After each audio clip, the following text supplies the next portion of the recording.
Bonjour, je voudrais aujourd'hui vous faire part de mon témoignage. J'ai passé une partie de ma vie dans une religion, 30 ans exactement. Puis, plus tard, j'ai rencontré Jésus-Christ et je lui ai donné ma vie. Je vais vous conter mon histoire. Écoutez-la. Merci. En tant que témoin de Jéhovah, j'ai étudié la Bible. J'ai bénéficié d'une école théocratique où l'on était formé à faire des sujets bibliques et où l'on était noté en fonction de nos progrès. En tant que ministre de Dieu, je suis sorti prêcher à mon prochain. Je portais la bonne nouvelle de l'Évangile.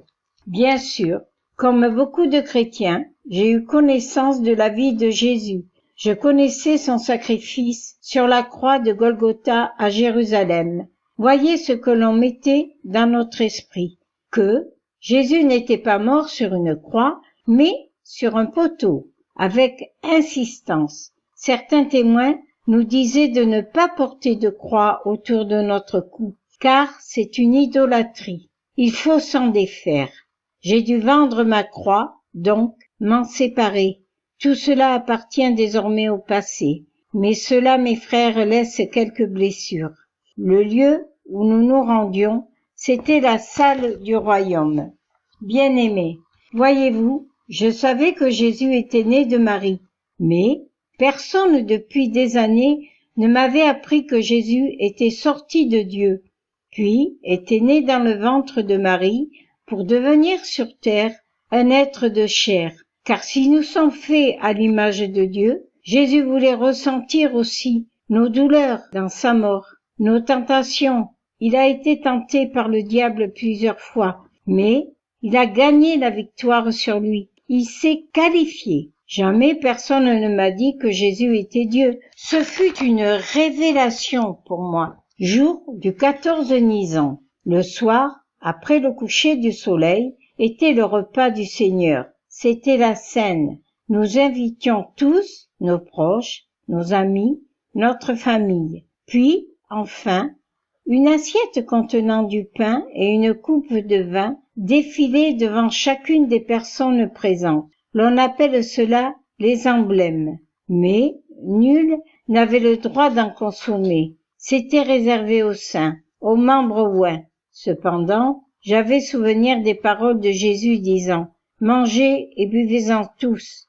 Faites ceci en souvenir de moi. » Cela m'attristait. J'aurais souhaité y participer, prendre ce repas. Le plus terrible pour moi était que je priais Dieu le Père et que l'on m'avait enseigné depuis toutes ces années à remettre notre prière par Jésus-Christ. Nous ne prions jamais directement Jésus, mais l'Éternel veillait et j'ai rencontré le Seigneur. Dans son amour, sa miséricorde, il m'a parlé audiblement. Sans doute voyait-il ma peine lorsque je priais notre Père et lorsque je priais Jésus. Tout cela était nouveau pour moi. C'était encore confus. Je ne voulais blesser personne. Mais l'Éternel avait visité mon cœur.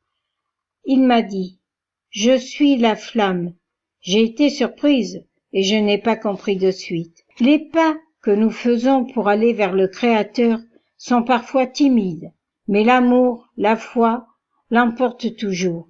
J'ai enfin compris que je suis, c'est Jésus-Christ, que la flamme est l'Esprit Saint reçu par les apôtres. Puis, étant né de nouveau, baptisé d'Esprit Saint, je parle la langue.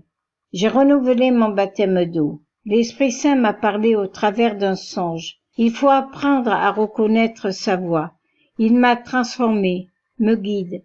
Il m'a donné une mission, de prendre le service de prédication, informel ou autre. Je prêche aussi par Internet. Je dois annoncer la bonne nouvelle, l'Évangile. J'ai reçu ma mission, non de la part des hommes, mais de l'Esprit Saint. Amen.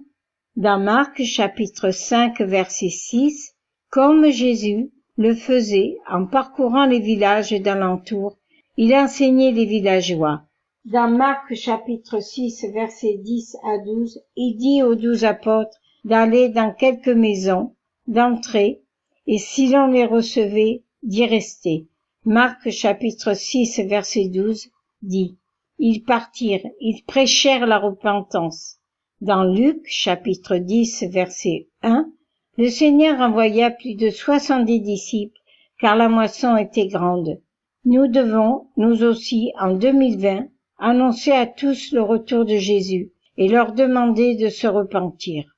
Moi, j'ai reçu cette mission et je me dois d'obéir à Dieu. Romains chapitre 12 verset 11 dit « Ayez du zèle, non de la paresse.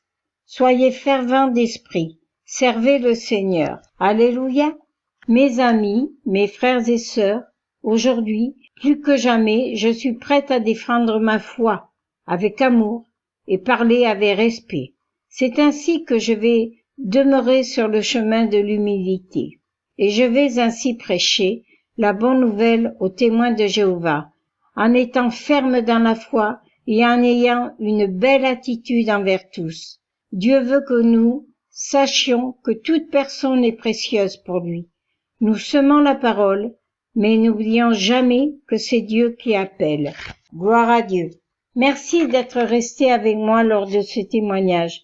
Merci à vous tous d'avoir suivi mon parcours. Mes bien-aimés, sachez que je suis devenu disciple de Christ, ambassadeur de Christ. Mon objectif est de marcher avec Dieu, de le mettre à la première place. Prochainement, sur cette chaîne, nous allons ouvrir un service de prière. Nous prierons pour les malades, les affligés, les handicapés et tous ceux qui souffrent, les déprimés, les anxieux. On priera pour vos guérisons. Vous pouvez aussi vous abonner. Faites-le. Cliquez sur abonnement simplement. D'ores et déjà, mes bien-aimés, vous pouvez laisser un commentaire. Vous avez la parole. Nous en tiendrons compte. Dans notre prochaine vidéo, nous vous laisserons un mail pour nous contacter, pour vous écouter. Si vous souhaitez témoigner vous aussi, vous pourrez alors nous écrire. Nous allons terminer par la prière. Pour ceux qui sont présents et veulent donner leur vie à Jésus. Merci de répéter après moi. Seigneur, je reconnais que j'ai péché et je me repens pour mes fautes et mes manquements. Je veux, mon Dieu, recevoir ton Esprit Saint. Je veux te recevoir, ô Jésus. Je te donne ma vie. Je rejette les ténèbres, le malin, les distractions, les tentations du monde. Je confesse devant les hommes et les anges que tu es mon Seigneur et mon Dieu Jésus-Christ. Je t'appartiens, car tu as payé les prix pour mon rachat et mon salut. Mes frères, si vous avez fait cette prière, vous êtes maintenant sauvés. Vous allez voir votre vie changer. Soyez bénis. Mon amour est avec vous tous, amour en Jésus-Christ, et qu'il vous accompagne. Amen.